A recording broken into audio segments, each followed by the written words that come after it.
YouTube is for some reason not wanting to cooperate for some reason.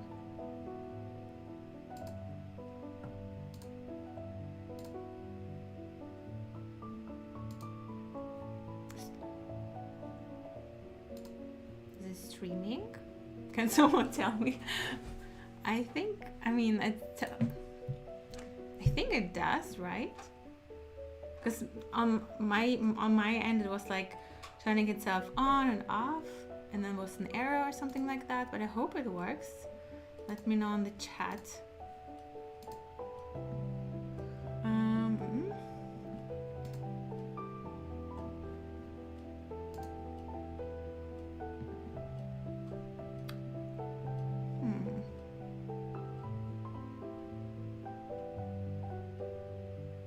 Weird.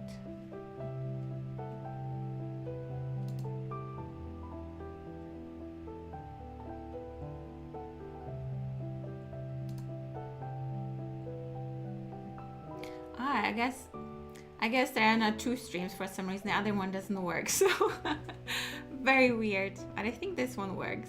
Yeah. Hello. Okay. Deepa is here. Inspired imagination. Okay. This is so weird. For some reason, last time it was everything worked so flawlessly, and now it's like I don't know what's going on. So I will 1 second hold. For a second, we'll start immediately. Just want to make sure that, like, sometimes like you check, you test everything, everything works, and then you start doing things, and then it's like just like no. So it's always like you can always have a plan and hope for the best, but sometimes things don't go according to plan. We need to go with it. So let's see here. Okay, I think if I remove this one. So how is everyone doing today? It's a beautiful Saturday, springtime where I am. And yeah, where is everyone tuning in from? I am from Germany, so it's yeah, it's late, not late, it's evening, but I know for some the day is just starting or it's midday. So France, we have friends. Awesome. I hope you also have a beautiful day where you are. It's midnight where you are. Wow. Yeah, it's so difficult sometimes to find the perfect time to do a stream or chat. Because we're like, live stream mostly, because we are also all over the world and it's hard to find the perfect time. But I appreciate that everyone is here that can join, and of course there will be the recording that you can join in and watch whenever it's convenient for you. I just feel like I realized that I really like live streams, because in my membership, my Teal Watercolor membership, we do live painting parties every month, and or just even Q&A session, things like that. And I really love doing like live connections and chatting, and it's so different to talking to a video or talking to a camera all by myself, and it's just different. So welcome today to our kickoff live stream of my series called Fearless Watercolor. I've been thinking about doing something like that for a very long time, and I never was like, I don't know, like, where should I start? Like, what's the best way? What can I cover? And how do I structure it? And when is the perfect time? Because it's almost like there's always a holiday or vacation time. So it's like, there's never a perfect time. It's like, you choose the perfect time. And today is the perfect time to start. And today, let me know where you're all from, and also let me know how long have you been painting with watercolors. Some of you saying, I've been following you since 2020. So maybe you've been painting since then. Alisa says, I'm watching you here for the first time. Yeah, so let me know in the comments, do you consider yourself, you're like just starting, or maybe you're just thinking about learning watercolor painting? Do you been painting for a while and you're like working on maybe some of the basics and improving that, or are you already painting your own watercolor paintings and you're like super, like already super confident, you create them without problems, you're challenging yourself, you're maybe already teaching that, or where you are in your watercolor journey. That would be interesting to know, just also to know like where's everyone at in their watercolor journey, because there's so many people who it almost feels like when you look online, everyone is so far ahead, they're so talented, and almost like start questioning yourself if you ever be able to paint like that. But we all started really just with day one, right? We all started with, okay, I want to learn something. You're a complete beginner, and all the masters started somewhere, like with 0. So let me know in the chat. For me, I've been painting with watercolors, I think, like seriously, probably also I would say like at least 5 years, 7 years. I need to go back in my archives of what I was doing all these years, and it was a journey. So I've been then for over 5 years, I'm teaching watercolor painting, and I help others to really learn to confidently put paint to paper, to enjoy the painting process, to be able to paint their own watercolor paintings with confidence, ease, and joy, without worrying about making mistakes or worrying about if it's going to be good or am I even able to paint something nice. Because you don't need to be artistic, you don't need to be born with a special talent, you don't need to be born into a family of artists. Watercolor painting is a skill that everyone can learn, and that even when someone told you in school you're not talented, you're not skilled in watercolor or even in arts, it doesn't really matter, because everyone can learn whatever they want to learn. And sometimes when someone says, oh, you shouldn't do something because like you, according to what you created here, I can see that you're not talented. It plants a seed that then follows you the whole life. And I meet so many students and just people in general who even like not even like in watercolor, they tell me how someone told them something in the past and they still carry it their whole life. Like it could be someone they don't even remember you, maybe because it was like such a short moment where you met, or maybe there were so many people who it's kind of like difficult to keep track of everything and what you said to who and things like that. But you remember that one person who told you something, and then you carry this identity around it. So my goal whenever I teach watercolor painting, because I love watercolor painting, I feel like I'm almost like the ambassador of watercolor because I'm so obsessed with it. But I really want everyone to see what they're capable of. I want them to see that no, they can paint whatever they want. They just need to know what to focus on to practice.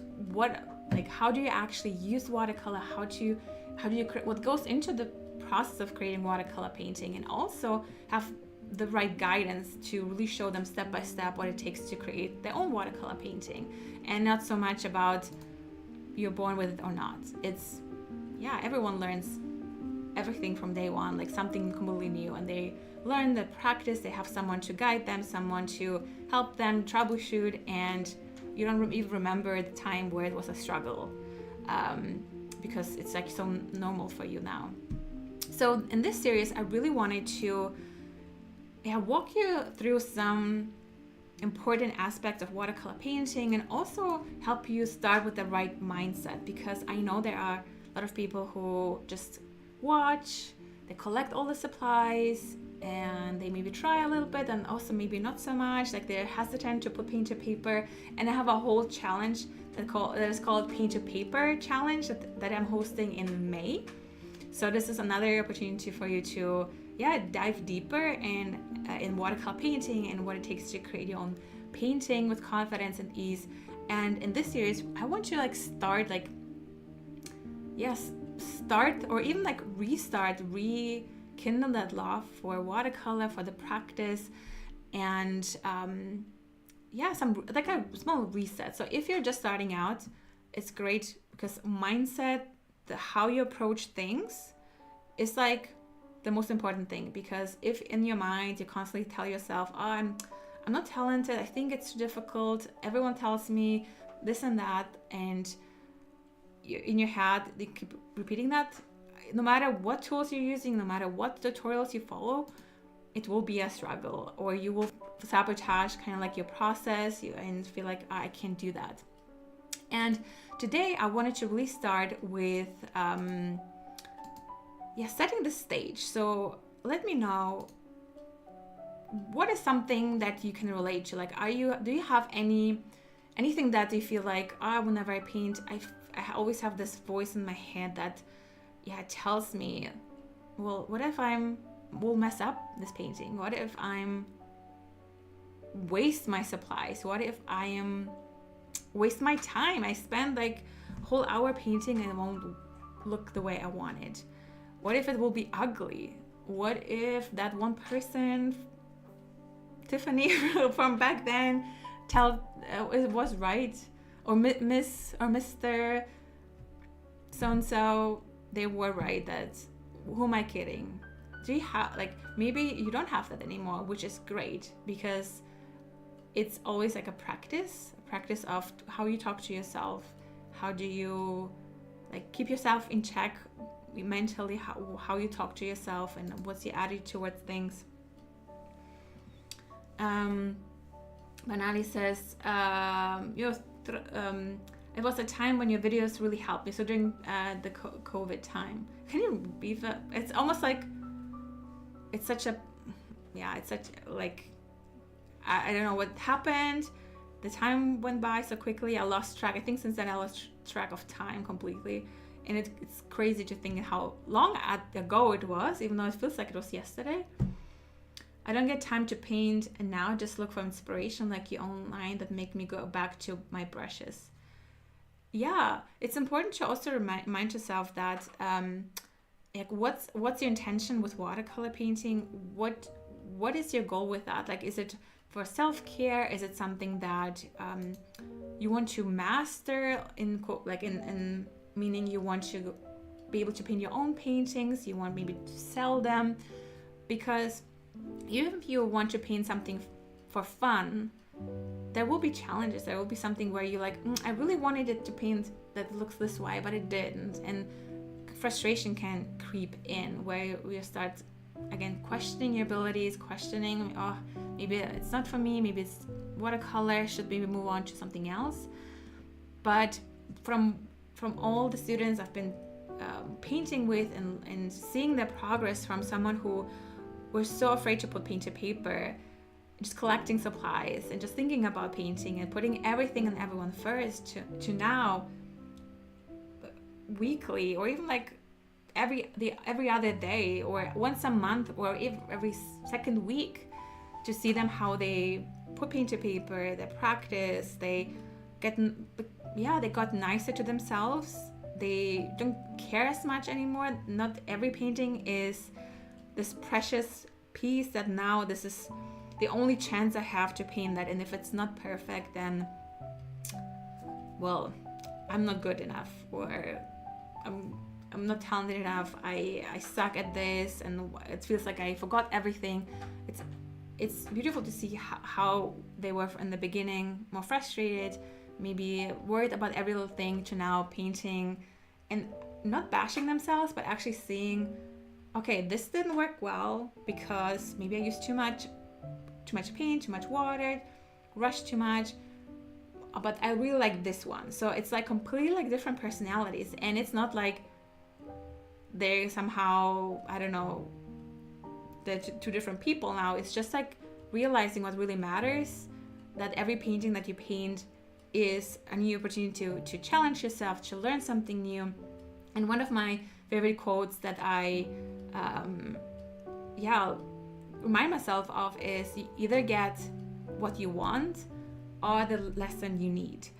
And with painting, I mean, I always combine everything with life, because it's everything with watercolor. You really get to practice your anything that you can use in life, how you approach things, how you react to things. Do you react or you respond? Do you see only the negative, or do you look for the positive? Do you look for the ways to be negative and to bash yourself, or opportunities to learn and to grow? Because you can have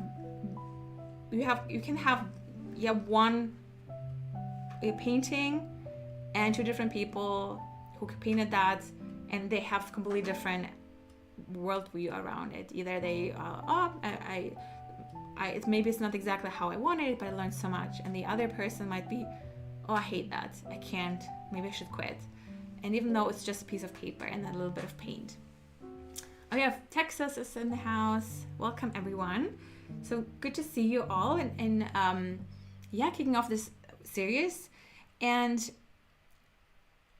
yeah, like I really want to start a series with the mindset of that watercolor is really not, I feel like watercolor has this image that is the hardest medium on this planet. It's very difficult. It's not, you can't really control it, and you should maybe like approach something else.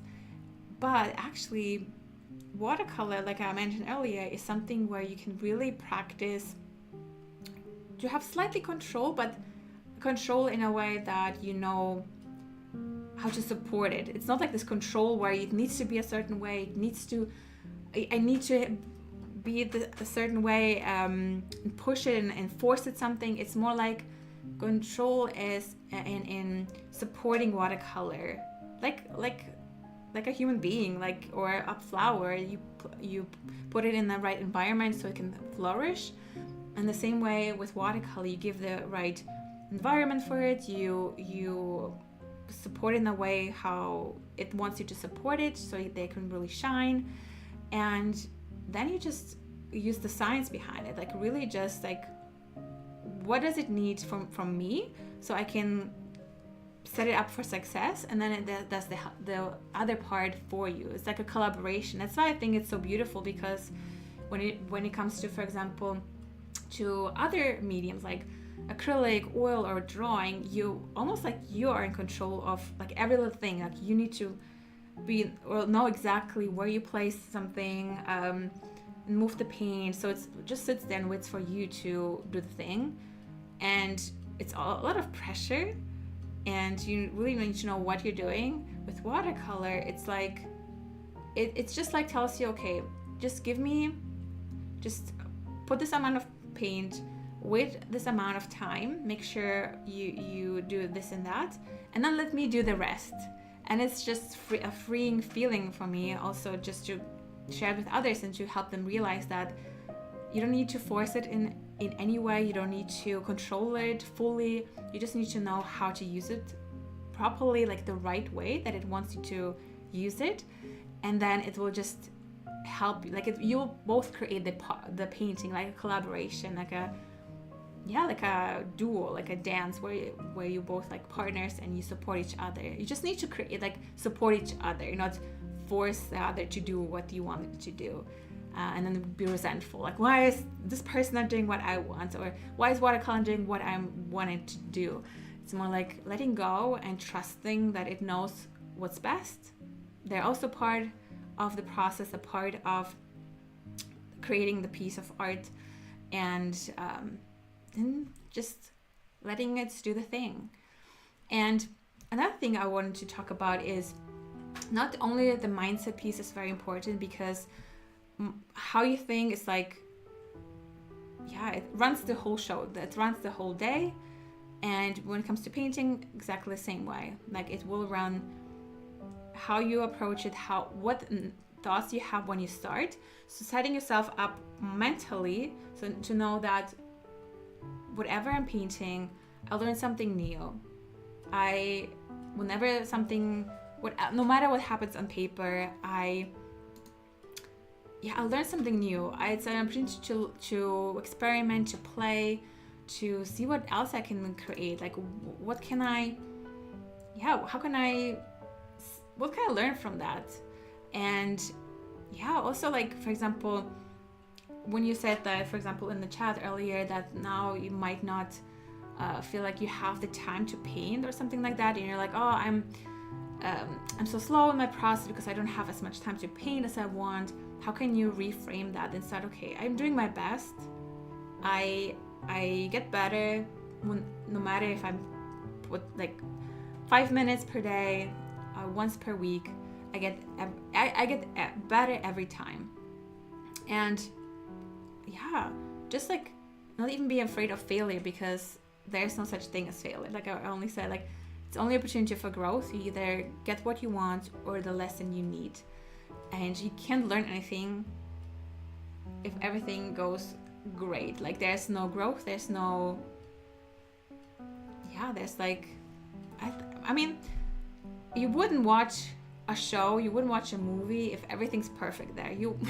We all want some story, they want some like struggle, then there's this, yeah, and everything at the end is amazing. So if everything would be amazing, yeah, it would be very boring. And the other thing that I wanted to talk about is, true, we need to make time. Yeah, because like I said earlier, is that I feel like every like I feel like a hobby sometimes is treated like this the thing that I only do when I have time, and once I have time I can do it. But it's so easy to never have time because everything seems more important, because everything is productive, everything is like more urgent, it's more important, feels like. But actually it's like saying, well, I don't have time to sleep because I have so much to do. But you need sleep, because you know that if I don't sleep, I can't function. So if you don't have even a moment for yourself where you just sit down, drink tea, maybe paint something, just really relax your mind, you can't function properly. And there's so much burnout happening. And even before, like I remember during this pandemic time, everyone was like taking their mental health more seriously. They made more time to paint, and a lot of people realized how important it is to really have something that grounds them and that brings back joy to their life, because we all can work non-stop 24/7. If you do something physical, you're tired, you might be then you have to do something else in the house and for other people. If you work more like a mentally, you can't really shut down, because then you think about solving problems for everything and everyone. So if you don't have this time where I'm just making time for myself, and it's not selfish, it's actually, if I'm not taking care of myself, I can't take care of anything and anyone else. So everything starts with me being my best self and realizing that it's not selfish, it's critical. It's like sleep, it's like eating. You don't say I cancel eating, I cancel sleep because I don't have time for this. Now you can't do that. But you notice that more intensely, I guess, or more quickly, instead of, and some other things that you just take for, you realize it's just like normal. Like if you feel like, oh, I'm always stressed, I always feel tired because I'm working so much, it almost becomes like a norm that you don't even realize. It's not just because it feels normal doesn't mean it's good or that's normal. And there's time, it's time to do something. And I had like a student once said, like, she was like, oh, who has time for a hobby? And that is where she realized that she's heading towards burnout.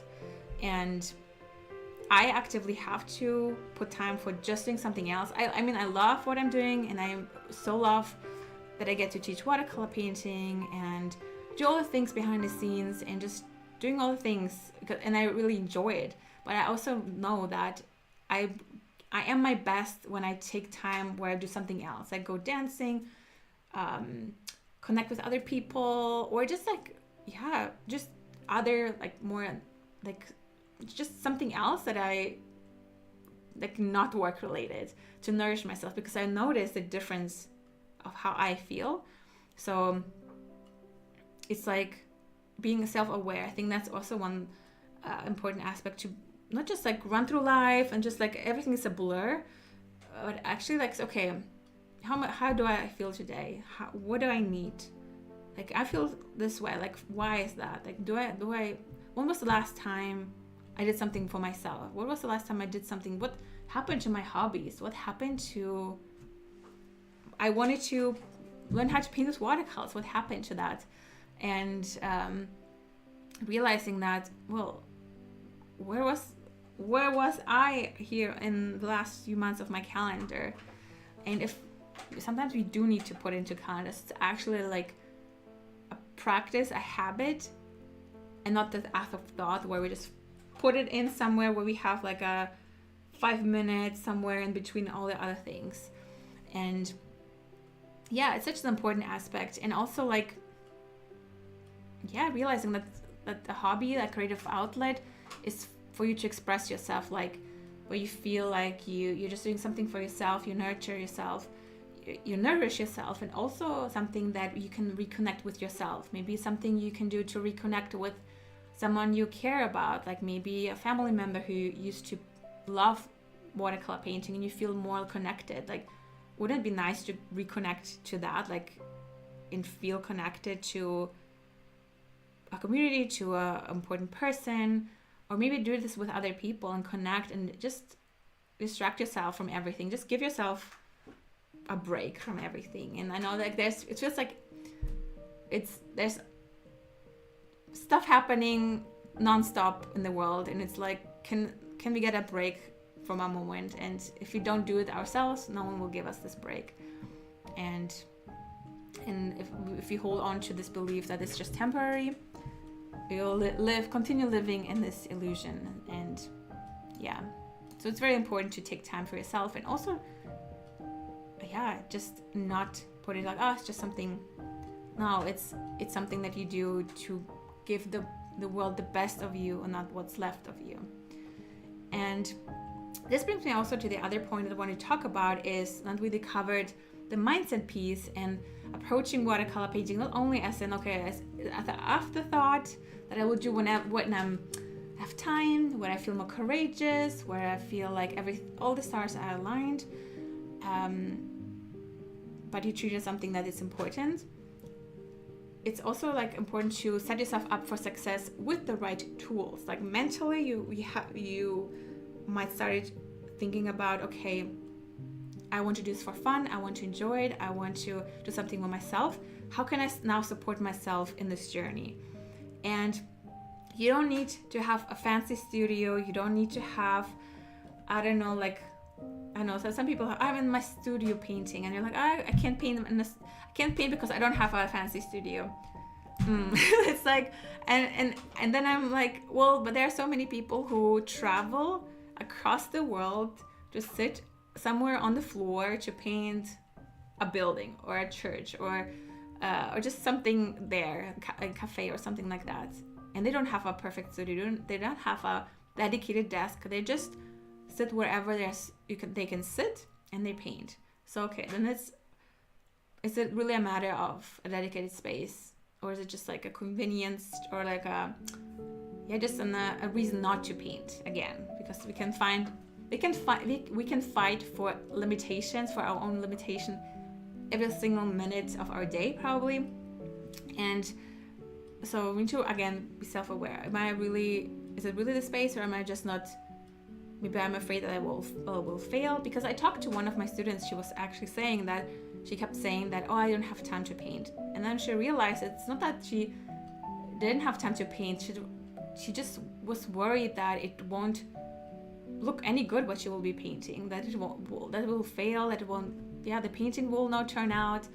And then once she learned how to paint with watercolors and actually learning what it takes to create the painting, the principles, the techniques, the skills, and now she's like excited. She looks forward to painting. It's something that she needs in her daily life to balance all her work and all the other things. And just like we should be like, how can we support ourselves? What is the reason? Why am I avoiding something? What do I need to make this happen? And like I said, one of the things I always talk about is using the right supplies, because when you have the right supplies, it will be so much easier to paint whatever you want, because the supplies that you will be using, you will feel like they're supporting you. Because like I said earlier, watercolor wants you to support it, not to control it, to force it. It wants you to use it the way it's meant to be used, like the way it's born to be, and yeah, to support it so that it can thrive.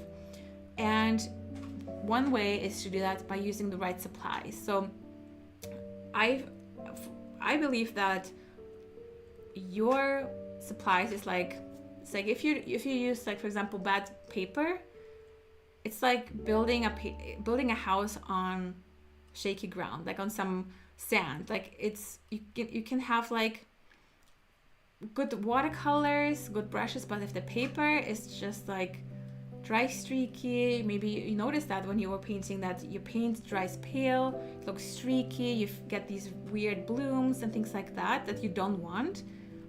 It's so easy again to think it's you, like you're just not talented, watercolor's too difficult. No, it's just the tools. And I've had so many students who felt like it was them, and then I realized actually it's not me, it was just the supplies I've used. It's like day and night, and it's now they can't really go back because now they know good supplies, how easy it is, or how easy it is to learn watercolor painting, because you don't have to constantly fight the paper, or just feeling like it's just a struggle. And I want to talk about like different supplies, and I'll show you also how to set up your desk for success, because there's so many little things. Because I feel like it almost feels like learning watercolor painting, it's this like, can feel like this big project. I need to be born with a talent. There's these techniques that I need to master, and it's just so just like this complicated thing. But it's actually, you just need to do just a few simple things and to see huge results. So the tools also one of the things, and also how you set up your space. Like I'm fortunate enough to have like not even a dedicated desk. I sometimes need to move things around because I don't have a studio. I'm in my living room. So, and sometimes if I have people over, I have to move things around and like my whole setup remove, and actually like, this is a dining table where I am. So I don't have a dedicated like proper studio. So I just use the supplies that I know these are my go-tos. I know why I'm using them, because you don't need 5 million different supplies. You just need the good ones that are really supporting you on your watercolor journey. And simplify. Like if you have too much stuff, it just feels overwhelming. You feel like it's like, where do I even start? So I'm always about like focus on what matters the most, simplify to amplify, and so you can get the most out of your supplies and also enjoy the painting process. Let me drink some so I am not dehydrate too much. So let me share, let's walk ourselves through. If you have any questions so far, or anything that like anything that stood out, maybe you could relate to some of the things I shared, because it's you're not alone, like with any like fear or resistance or hesitation to paint, or frustrations that you might have, or worries, or feeling like you need like a huge chunk of time to paint and need to be born with a talent. Like there are a lot of people think that. So I'm always excited to share and help others to see that no, you don't need to be born with a special talent. You just need a few simple tricks, not even tricks, it's just like it's foundational things that makes a huge difference. So let me share my desk. I hope it still works, because earlier I tested, it was like really like, I don't know what's going on with it. You can't always blame, I guess, Mercury or whoever. Sometimes it's just like technology. All right, so let me share some of the things that I want to talk about. So first things first, like I said, the foundational piece is the most important thing, is to use the right type of paper, because this is where you paint your projects, right? It's the foundation for your painting. And I always say that I would rather invest in high quality, good paper, and really practice with that instead of getting super cheap, low quality paper that it's just a nightmare to work with.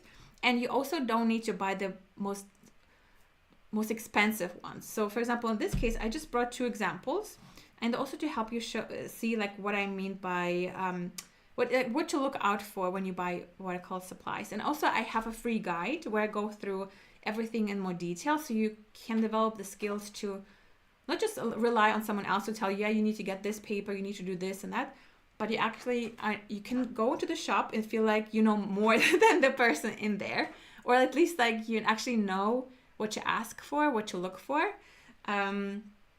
And I will have a free guide, so it's linked also in the description box below, so you can check it out. But I also will show you a little bit inside the guide as well. So for example, in this case, we have this Fearless Watercolors, and also I have Arch watercolor paper. And like I said, there's so many different options, and if you to ask 10 different people, they will tell you 10 different things that they like about, like they like this paper more than the other, they hate Arch watercolor paper, they like the other one.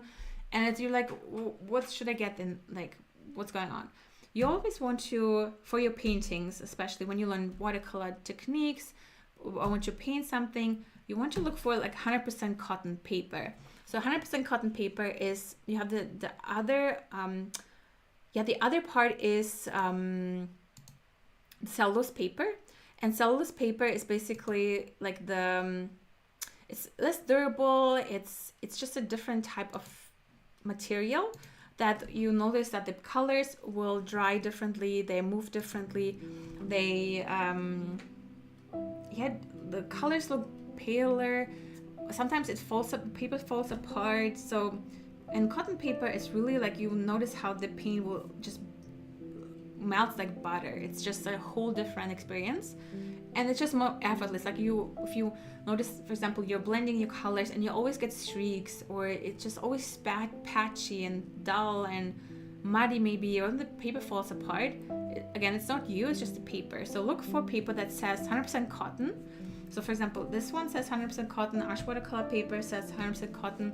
And even there in cotton paper, you have different qualities, because some paper might be higher quality cotton than the other. So it depends again because there are different papers that are more accessible or just more affordable than the top tier, whatever. So again, just look for at least 100% cotton. It's already better than cellulose paper.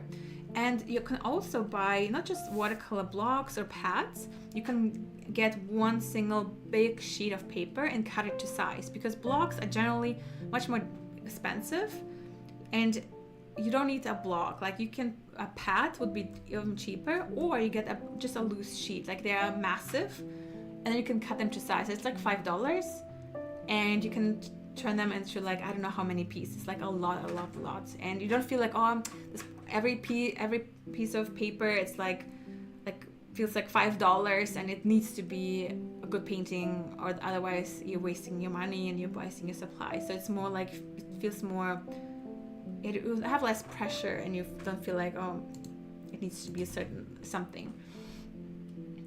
And the other thing is, let me see, I'm just double checking that, it works still. The other thing is also, you want to look for cold press watercolor paper. Now, I usually paint landscapes, more like loose paintings, lots with wet into wet, where I'm not hyper realistic. I don't paint like illustrative. That's why I choose cold pressed paper. And cold pressed paper, you can also see, for example, it says here, for example, here, grain fin, fine corn. The CP, for example, not like it's sometimes it says differently depending on the company and how they label things. You can see also here cold pressed, and then other things like what kind of like glue they're using, things like that, and where is it on top or in the core or whatever. Like there's so many different things, but only like just cotton. Make sure it's cotton, and maybe get a big sheet of paper, so you can even test out, like you can even get sample paper, like samples for a few cents, and see what paper you prefer. and give it a try. I always say that you don't want to switch around too much between all the different supplies, because you'll notice that every tool you use behaves differently, and it's almost like you need to learn how to use it. It's like, yeah, like everything just, I'm not in the experience in driving or something. I am still new because I just did my license like 2 years ago, and it still feels like yesterday, and I'm still like learning. But you still feel like if you sit in a different car, it just feels different and it just drives differently. The feel is different. And same with watercolor supplies. Like, you notice the paint behaves differently, the paper feels different, the brush feels different. So I will stick to like some go-to supplies and really practice with them so you master them. So so 100% cotton paper. I would definitely test out both. Like these are my go-to. Like I went through so many different papers, and I always come back to those. Sanders is more like I like it for softer colors. It's just like a different feel. Like it's less textured compared to Arch watercolor paper. The colors are a little bit even like more vibrant. It's more texture.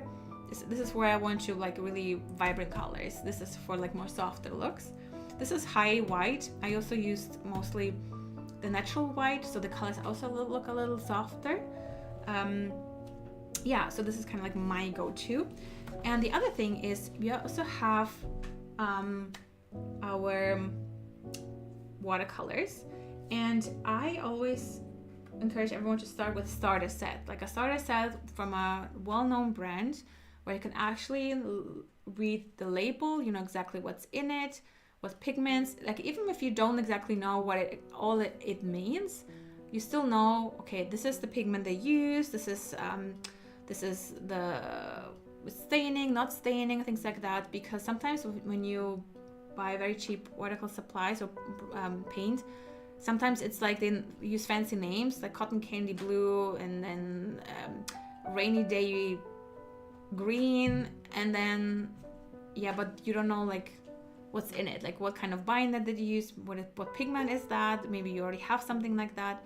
And also tells you that it's lower quality because you can't really see the ingredients, like what are they hiding. Basically you want to know what's in it.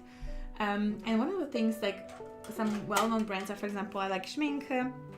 We also have Winsor & Newton, and these are like good starter sets. And of course they all have different qualities. Some are more vibrant, some are less vibrant. So, and depending on where you live, it's cheaper or more expensive. I also like, for example, Sonnet. Like this is one of my older sets that I sometimes use as well. They're super pigmented. Or I don't know if it's the bigger brother or I don't know. But we also have White Nights. I think White Nights and Sonnet are like the same brand. It's just different qualities, I think, from what I remember. And you can see that everyone has like this, almost like the same color choices. So you have reds and blues, and you don't need 50 colors. Like you just need a few. For example, two yellows that are more cooler, one is warmer. You have reds, different ones that are cooler, one is warmer.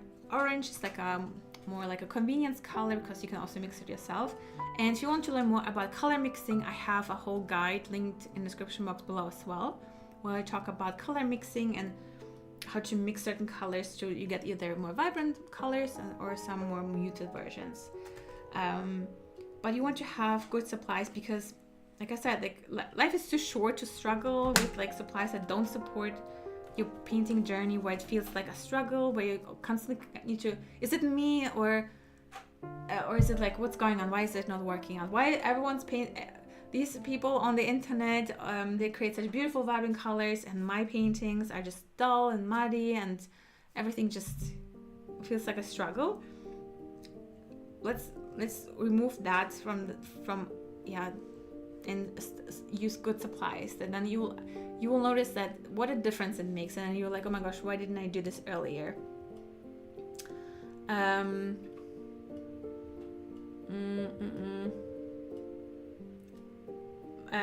It says, my colleague says, I'm in college for art and I'm taking a painting class next semester. So excited, painting is life. Yeah, like without art there won't be anything, I think.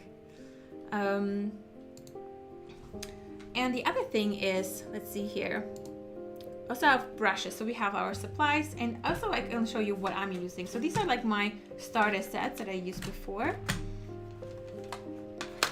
And then I kind of like got to realize, okay, these are some of the colors I'm using a lot. This is something these are the brands that I really enjoy using because of the quality. I like how vibrant they are or how easy it is to use them. So I started having I bought tubes and put them in this Mijello. Yeah, it was an airtight.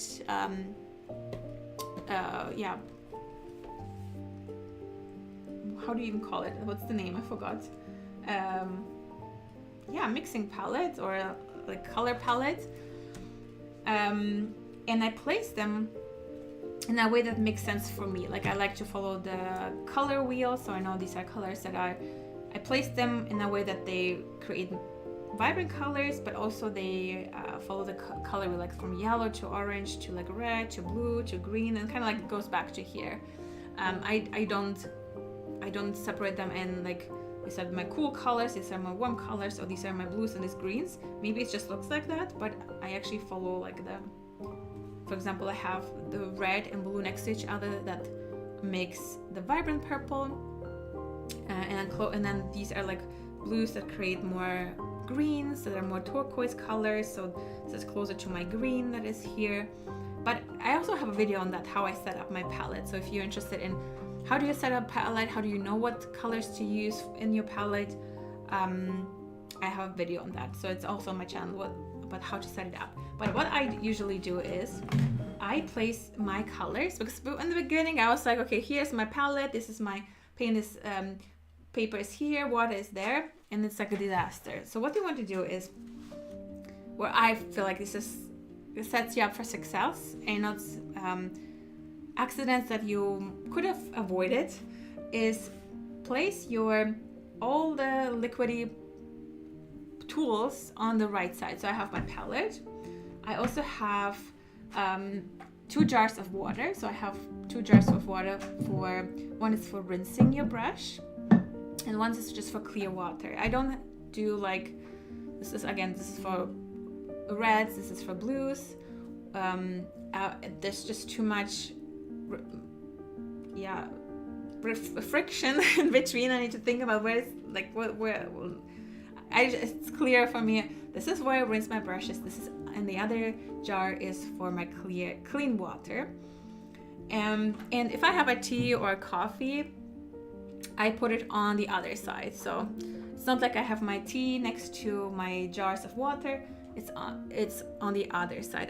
I paint with my right hand, so that's why all my painting, my paint and the water is on the right side, so it's easier for me. So my tea is on the left. So maybe for you it's different. If you paint with the left hand, I would put it on the left side. So you paint and water on the left, and your tea or coffee or drink on the right side. So it's separate. So it's not like an accident where you put your brush into your jar, into your coffee or something like that. They're separate, and you know where, the hand will go immediately to where your jars are, not your coffee or something like that. And the other thing is, if for example, I don't usually use this palette to like mixing colors. I like to use a porcelain palette like that, and I place it here. Also, like all the liquids are here, and it's just easier for me to mix a lot of paint, because if it's like flat surface, it's hard to tell do I have enough, and it's just too little space for me. I like to have I like to prepare my colors in advance, and okay, this is for the background, I'm mixing this color like here a lot, then I will have this color here. So it's not like constantly have to clean or you paint in a dirty palette. I always have like a fresh well to use and reuse if I need to mix more with that I mixed before. And it's porcelain, so it's not plastic, because if it's plastic, if you don't adjust it, you'll notice that the paint beads are just like they don't connect, like they just have spread out, and then you don't know, do I have enough paint or not, because they separate each other into these little beads, and it's harder to know what's going on. And then I also have a piece of paper that I usually place here below, because watercolor is all about painting with water and color, and you want to adjust the water not only on the paper in your paint, but also on your brush. So having a little bit like a paper towel here and in your hand, you can then take your brush and adjust the water on the brush as well. And speaking of brushes, I also encourage, like, I know it's so tempting to just get like 10 different brushes for $5, but I would rather save that money and just buy like one good brush. Like even like for $5, I don't think you can get a very good brush for $5, but maybe like even for just 10, and it feels like, oh my gosh, this is a lot. But if you invest in a good brush, you can paint so many different things. It will last you a long time. It will behave like I said in the beginning, watercolor wants you to support it. And with watercolor, it's like this watery paint that if you have a brush that just dumps the paint onto your paper, you get just like a blob. But you want a brush that releases the paint and water in an even way.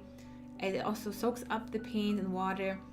And I have one of the first ones that I really invested in was, I think, some of the Da Vinci ones. They'll also show you. But for example, my go-to still, like, this brush is I don't know how old it is. I'm still using it.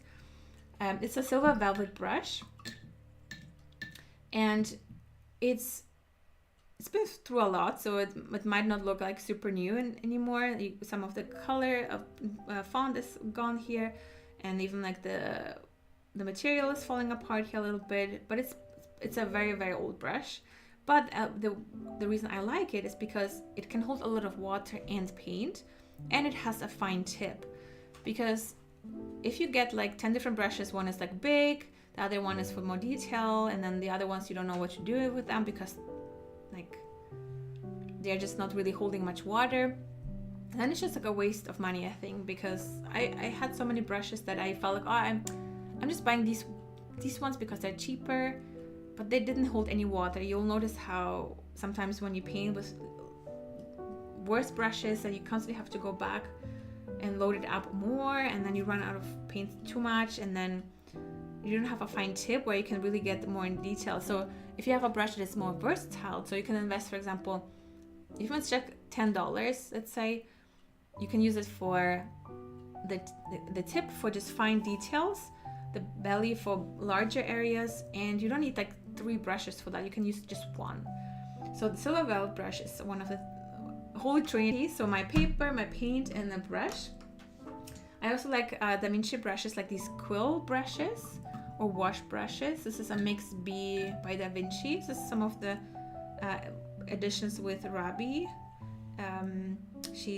She gifted this to me a while ago when she released that. So it's a quill brush where you can see it's like this these metal wires around to hold the belly and the head and on the handle, but it's slightly larger, so the numbers are also differently. So depending on the series, depending on the brand, they have different numbers, so they're not super standardized. So you want to get a brush that is depending on how large you paint. Like if you paint this large, this brush might be too small. But if you're just starting out and you just want to kind of get used to the supplies, or get used to painting, or practice certain elements, you probably will divide the paper in smaller sections, and then this brush is pretty good. Like this is number 2, this is number 8, so this is already good enough for this amount, for this size. I wouldn't use that for painting the whole background because it's too small. The paper is too large. What you can do is instead, you can, for example, use a flat brush like that. This is a Da Vinci brush from Casaneo. So Casaneo is also a good brand by Da Vinci because it's this very soft material. It can hold a lot of water and paint, and it's almost like this, in the imitation of real hair. So it's a synthetic brush, so it's not real hair, and it imitates. So it imitates like how it holds the water and releases the water evenly, and you can really cover everything faster in paint and water. Because I see a lot of times beginners they feel like they need to paint on this whole sheet of paper like that, and they use a too small brush, and then everything becomes too streaky. You want the brush needs to be, or you want to choose a brush the size of according to the size of your painting or the area that you want to paint. So the larger the painting, the larger the brush, or the larger the area you want to paint or cover in paint, the larger the brush needs to be. If you try to cover everything with this brush, like here, even if it's a good brush, it will take forever. And once you end up here, this top part is already dry, and then it's a whole mess. So any questions so far? Let me see here.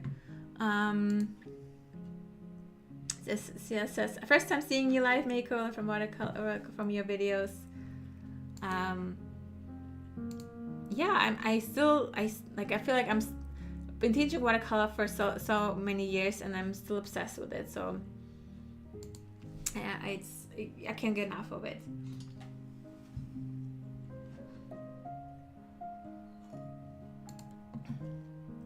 So again, I would encourage everyone to invest in good paper, into a good paint, a good brush, maybe 1 or 2 brushes that are versatile is enough. And then you can always like feel your way into, do I need a bigger brush, do I need a smaller brush?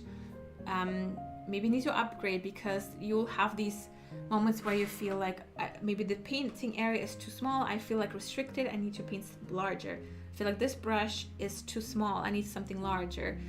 Or if I tend to kind of have a hard time painting details, and then my brush is too large, let me get a smaller one. Instead of having like 10 different brushes, and then you kind of figure out and don't use any of them, or just one. And it's also good to test it out and see, but I would rather save that money and just invest into 1 or 2 good brushes. A palette, like I said, I will always go for a porcelain palette. You can also even use like some bowls, small bowls, or dishes, or eggs, for example, these bowls for eggs. Yeah, and 2 jars of water to keep the colors clean.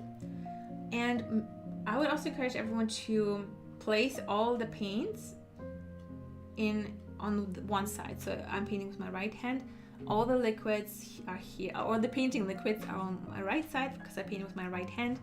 If I have a coffee or tea or something like that, it's on the other side, so I don't accidentally put my brush into my tea, for example. And before you start painting, I would always either use a drop light or something like that, or even on my brush, and I would spray my paint, spray my paints before I start, because sometimes, depending on the brand that you're using, sometimes they feel like bricks, especially when you use, for example, Winsor & Newton. I feel like they take a long time to wake up. So if you use any colors from in pans, or even tubes that fit into your mixing palette, I would always spray it with a little bit of water, give it a little bit of time to reactivate, to wake up, because then it will be easier to actually load your brush with pigments. If you just immediately go into the brick paint, it will feel like you can just scrub and scrub and scrub, and then you have too much water and not enough paint. And this is one of the things that I also get asked, or even my students sometimes wonder, like, how do you get your colors so vibrant? Mine, it feels like so watery. I always refill my pans here, or like these areas with my tubes, so they never really fully turn into these blocks or like bricks, because they never really dry too much. And also I spray them with water, so I kind of like reactivate them often, and I always refill. So if it's just a tiny dot left of paint in your palette, then it will be hard to reactivate a lot. You have too much water than paint, so try to refill if needed.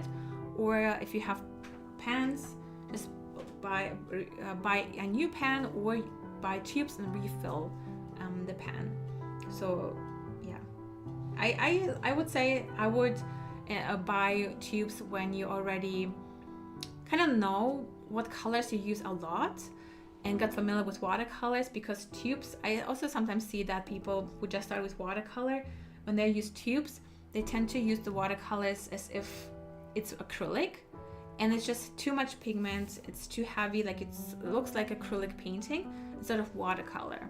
Because watercolor is colored water. We paint with water and then we add the pigment. It's not paint first and then we just dilute it a little bit.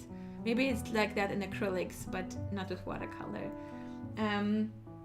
Yeah, these are, I think, what supplies wise. These are the things.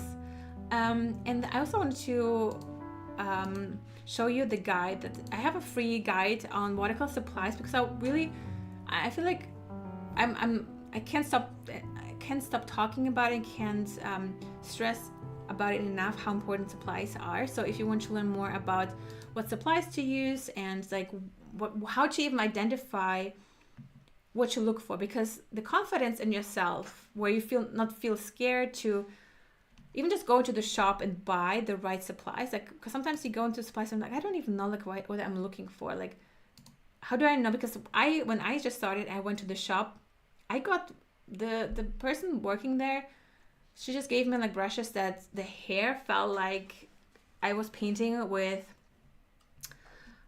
Barbie hair. Literally, it just felt like, yeah, just Barbie hair. And it didn't hold water. They didn't hold, it didn't hold any paint. It was just a disaster. And also the paper, like I just trusted the person, and I didn't realize that they didn't really support my painting practice. It was just more difficult to achieve whatever I wanted to achieve. So I would always encourage everyone to know what you're buying. So when you go into the shop, you know exactly what you look for and what you're buying, instead of trusting, because you might go to the store and you choose something else because you feel like this is something that you need. Because if you rely on everyone telling you what to buy, you always feel like you're not confident in your own choices. You're not confident in knowing what's best, because you rely on someone else's telling you. But if you know exactly, how do I even look for good supplies? How do I know I have good supplies? Make sure to download this free guide. And I also cover like for example, like about what you need to know about your paints, the paper, the brushes. I get a whole list on what to purchase them. I will also talk about like how to identify the quality, and what colors you need, like how to make sure you have vibrant colors. So a little bit of color mixing here as well. And they also find additional resources. So you have different videos linked in this guide as well. So you can, for example, if you want to learn more about like what is the difference between gouache or acrylics, or how do I avoid, now I have my paints, how do I avoid muddy colors? How do I avoid mixing muddy colors? So I have a whole video on free videos, these are all free resources about how to color mixing secrets demystified for beginners. It's one of my favorite videos because, and I know color mixing is it's almost like a hot topic, like everyone has their own opinion, but I feel like what's the point of fighting about like or saying who is right or not? It's more about how do we combine whatever everyone's saying about color mixing, how can we actually use it, and what's the best way to do that? Because some people, you need cyan and magenta. No, but you need the red is not a primary color. But why can't we just use both? Like, who says you need to choose one or the other? And other like different, for example, with paper, like different, like how, like you can see that the difference between good paper and bad paper, the difference between cellulose paper and cotton paper, and how to look for like different textures. Again, I have the resources available here, and brushes, all the details about that. And also you can learn about the difference between synthetics and real hair brushes. And here I have another resource to watch as well. I also have some suggestions, but again, these are just suggestions because sometimes people just really want like, okay, just tell me what I need to get. But I also, I feel it's important to not just like, here, get that, but actually explain why, like, because so you then know, you not just blindly follow what someone else says, but you learn yourself to like, okay, this one is because it's cotton paper, and cotton paper is better because this and that and that. I choose these brushes because I know that these are this material and they're shaped this certain way. I have also where to shop. So it's really about giving you the confidence, not just like in like mastering how to paint with watercolors. I want to start with the mindset, the supplies, and also learning how to identify what to get, like, because it's all about learning or developing the confidence in yourself by trusting yourself, trusting your own ability to make decisions, to troubleshoot, to know exactly what to look for, and trusting yourself. And I think this is where then the fear is removed, because okay, I can trust myself, I have experience, and if something goes wrong, I know how to troubleshoot. I know what to look into, like where do you even start. So it's not just you're just a guessing game and you just hope that someone just tells you what to do. You actually are developing the skills yourself, because then like I said, like you can confidently rely on yourself, and you have the skills to decide what supplies to get, how to use them, how to use watercolors, and why are you doing the certain things. This is why I think I love teaching watercolor, not just about like here are the tutorials and just follow step by step. I also want to teach the principles behind the techniques, the process, the why I choose or do something. Because if you just follow a recipe, you just follow it and okay, you have the result in the end. But what if you want to create something on your own? Like, how do you know what to combine? How do you know like what to do when something doesn't go according to plan? Like, where do you even start to troubleshoot? How do you do it on your own if you don't know the principles, if you don't know how watercolor works, how troubleshoot, why is something happening, and how to avoid that, or how do you actually achieve that? So the whole series is really about like really tackling different things. So today I wanted to talk about mindset, supplies, and starting with a good foundation in terms of mindset, your supplies, and how you set it up. And then later we will then start with breaking into our supplies and breaking into like how do we paint something, where do we start, like what techniques do I need for to create something beautiful and fun and loose and play, and what to pay attention to, and in the end we'll create a painting together. So I'm super excited about it. So for you, like I won't say homework, but I want to get kind of like take a moment to reflect on your journey, like where you're at. Like, are you just beginning? Are you've been painting for a while? What do you feel like you need support with? Like, is it something that maybe you need to be gentle with how you talk? Can you start maybe rewriting your story that you keep telling yourself?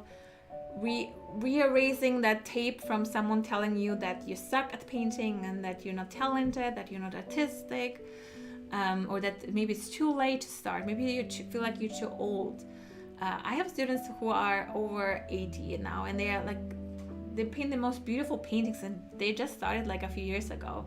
And age is really, it's just a number. If you're eager to learn, if you're eager to paint and learn and practice and approach everything with the right mindset, you can achieve anything. And it's never too late, it's never too early, because sometimes some people they feel like they are maybe 20 and they feel like it's too late.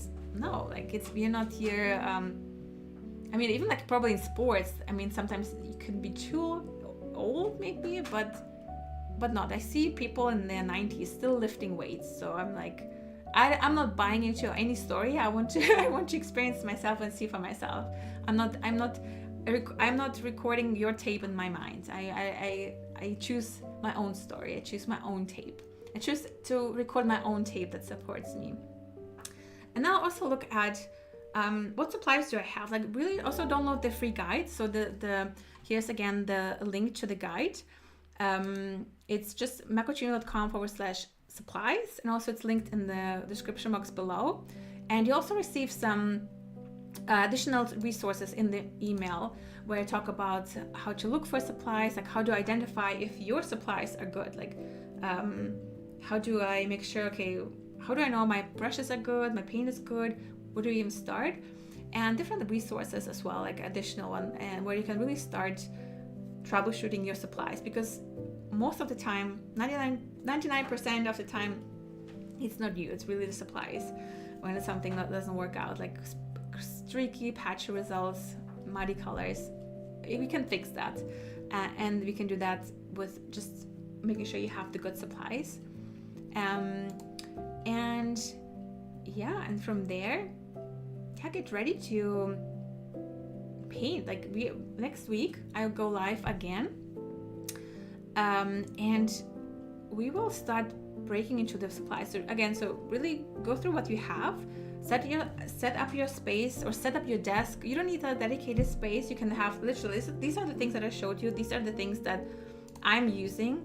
I don't have anything. I have like, even if I have more brushes, I use like 3 brushes, and this is my setup. I can take that and go travel basically. And I just need to put it somewhere and I can paint. Maybe some tape.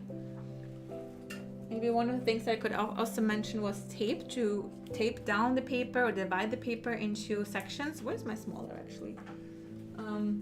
So here, for example, some smaller tape, so you can divide the paper, which we will do next week. So we will break it into our painting paper by dividing it into smaller sections, so it's not as intimidating, and you can play with the supplies. You can test out different techniques and just play, because just because the paper is this size, doesn't mean you need to cover the whole page. It's just, you can choose how small or how large you want to paint. It's just the maximum this size. And yeah, let me know if you have any questions that I could answer. Mariam says, I always ask, what is the best you got? Well, I like that attitude, yeah.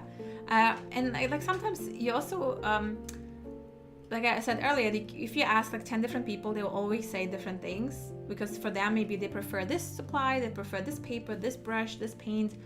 And you want to kind of like, okay, have the tools and the understanding, okay, for my needs and for my budget or for my goals, this is the right choice. Because maybe they tell you, take hot pressed paper and buy this brand, this brush, and actually like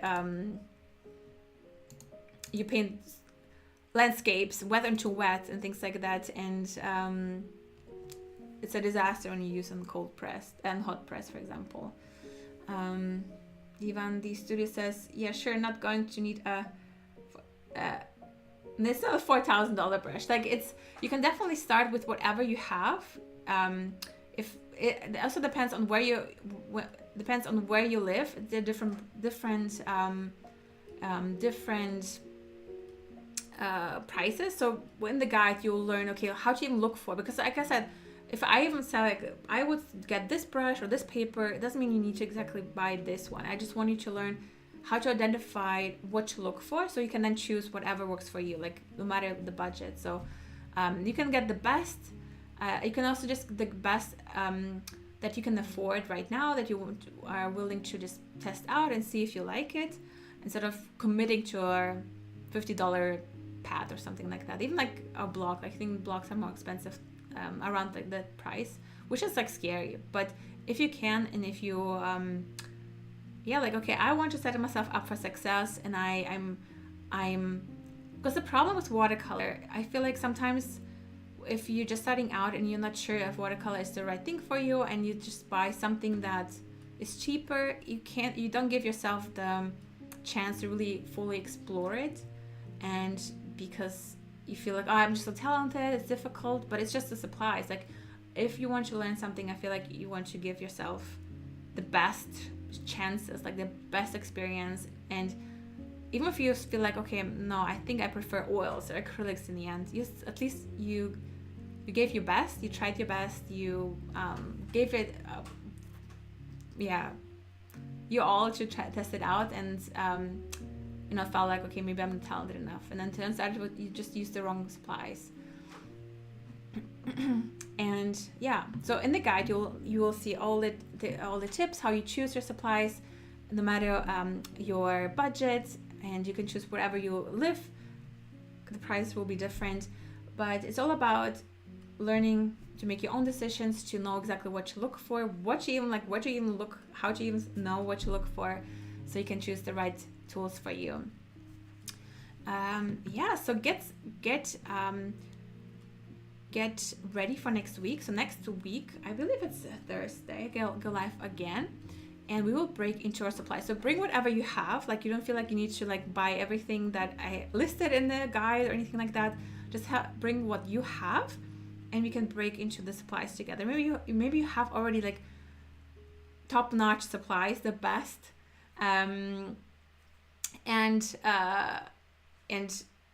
you just wait for the perfect moment to start. Why not make that the perfect moment to start? Next week we will paint together. We start painting, just have fun, and from there you can feel like, okay, maybe I want to upgrade something, or maybe I'm all good. Like, actually, I really enjoy what I have.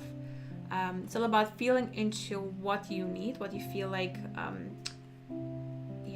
will support you on the journey. And oftentimes when, for example, in my membership with Teal, oftentimes when people share their art or what they're working on, we can literally see like, it's easier for me also to ask, like, what supplies are you using? Because this is like the first thing that we need to troubleshoot. What supplies are you using? Because sometimes it's so easy to just, when you paint by yourself, start doubting yourself, to question if you really have what it takes to paint with watercolors. Are you artistic enough or not? And actually just supplies. So I also have a group on Facebook if you want to join. I should have prepared the link because I just focused on the guide, but let me give you the link also. If you're watching on Facebook, then you probably already have access to that, and you'll find it there as well. But here's the link to my Facebook group, where you can also share what you're using, share some of the supplies that you're using, maybe some paintings that you've been painting with watercolors, so we can connect there. And thanks so much everyone for hanging out with me today. I hope it was helpful. I hope you felt even like one sentence that I shared, even something that I shared today resonated with you and helped you. And I can't wait to see and hang out with you next week, where we start putting pen to paper and continue our Fearless Watercolor Series. So thanks everyone, and I'll see you very, very soon. Take care.